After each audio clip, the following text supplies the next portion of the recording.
Good afternoon, everyone. I am Mildred M. Kalinyahan, your reporter of background information of e-commerce.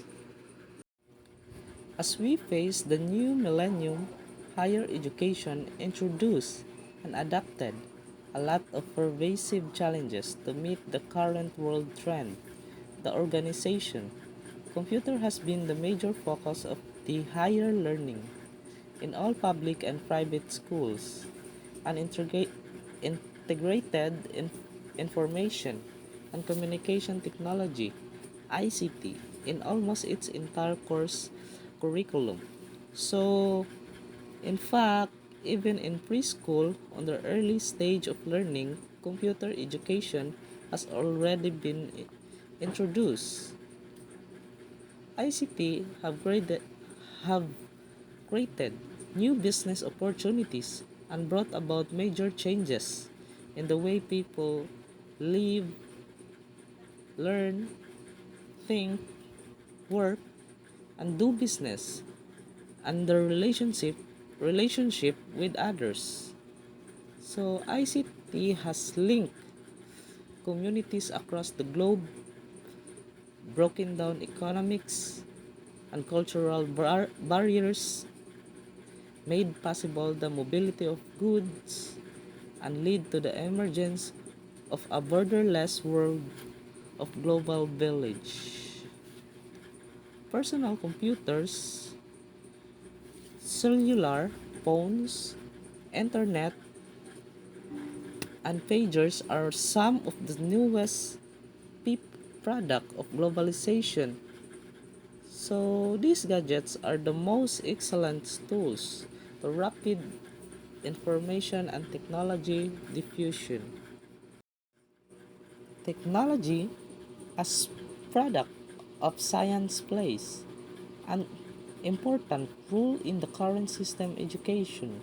So because of its advantages, education becomes more and more technology enabled, which leads learners to acquire knowledge, competences, and skills in competitive way. The borderless learning environment referred to as distance education programs. So which employ a mode of instructional delivery that brings down the classroom walls and allows students to access worldwide information through online education delivery system. The new strategies and alliances in ICT have wider and broader scope of information. It leads to the increase of available information and knowledge for students and learners.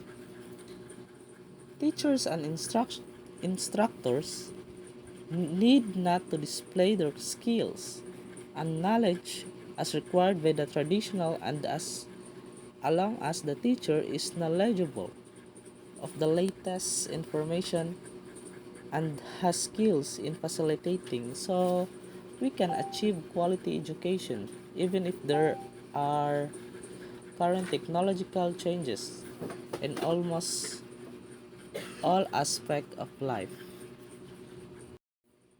Competition has been a core cause of improvement.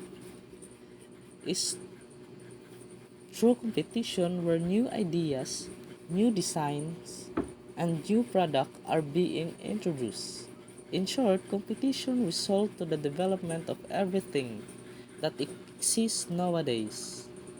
Educational system in our country has to open up to the outside world and strengthen their linkage with the academic and institution abroad. In other words, educational system should have the organizational capability to create, acquire, and accumulate information around the globe to operate competitively. The significance of private sectors participants in a democratic environment like ours, the Philippines, is that everyone should have their share in improving everyone's life. Improvement should not be limited only to oneself. It should be open up and shared to all. The private sectors plays a significant role and position in the development of our educational system today.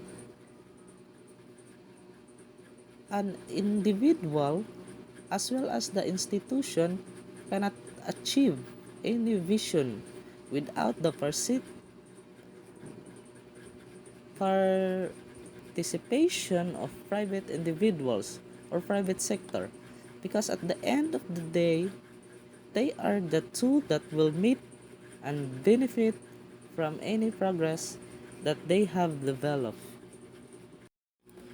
The term electronic commerce has changed over time. Originally, electronic commerce meant the facilitation of commercial transaction electronically, usually using technology like electronic data interchange (EDI), introduced in the late 1970s to send commercial documents like purchase order or invoices electronically. So the electronic or e-commerce or e-business refers to the technology system. The world commerce refers to the traditional business models.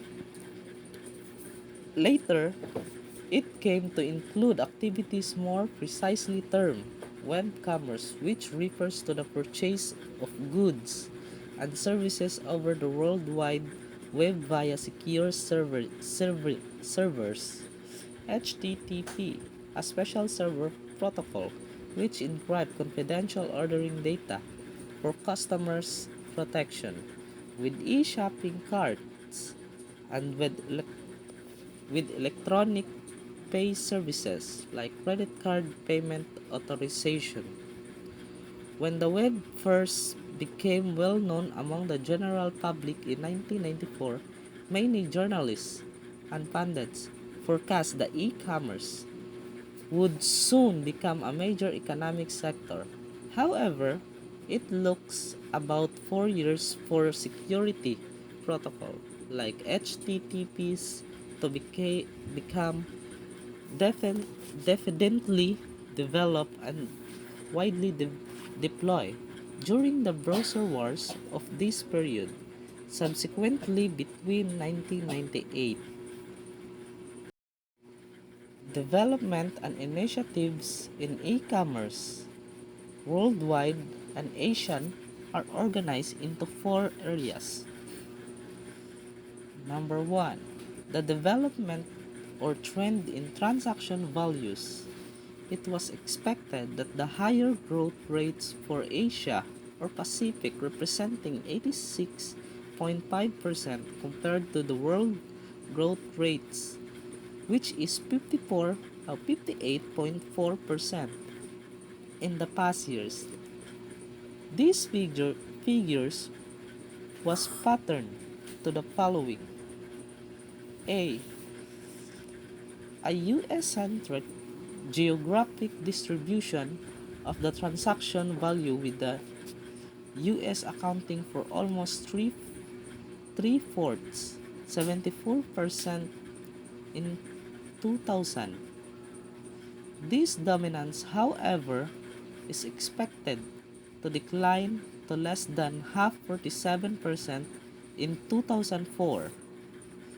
B. Even if e-commerce is growing rapidly, it is still on its embryonic stage.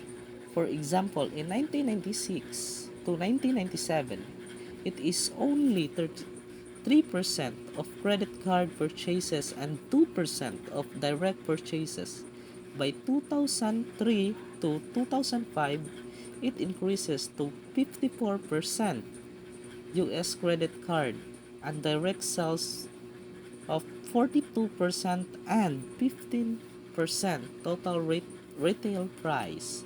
So that even in countries where large online transaction values are expected, it is still relatively small when compared to common benchmark.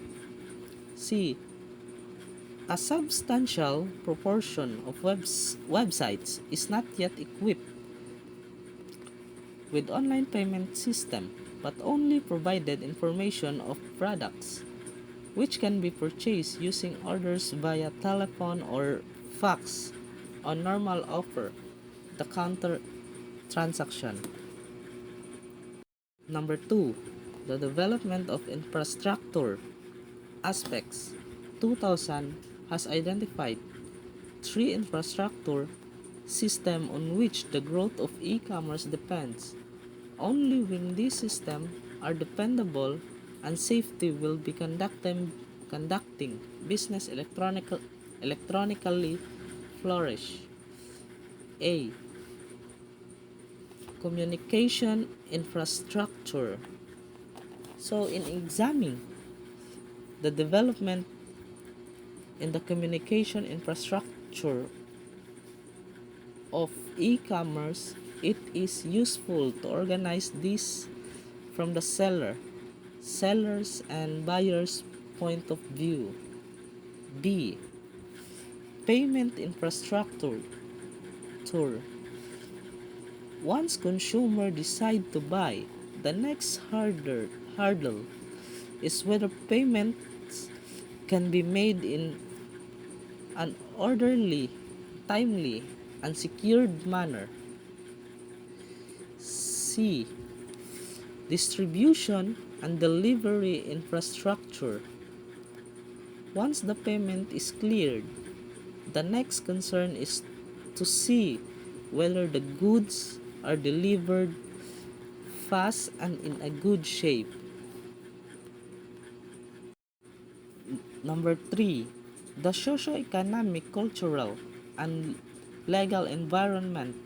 Over and above the three infrastructure system is the social, cultural, and legal environment within which these activities occur. One way of characterizing the socio-economic and cultural dimensions of e-commerce is through the level of access and acceptance of electronic transaction by the population. There are several aspects to this. A. The affordability of being online. This one is related to the cost of getting online relative to per capita income. B. The level the level of comfort in doing electronic transaction. This is associated with the level of education and diffusion of the use of the internet among the population. C. The legal environment governing electronic transaction. So the ASEAN countries which have enacted e-commerce related laws, which includes Singapore, Malaysia, Philippines, and Thailand, is on the verge of enacting an e-commerce legislation. Indonesia is also currently working on an e-commerce legislation.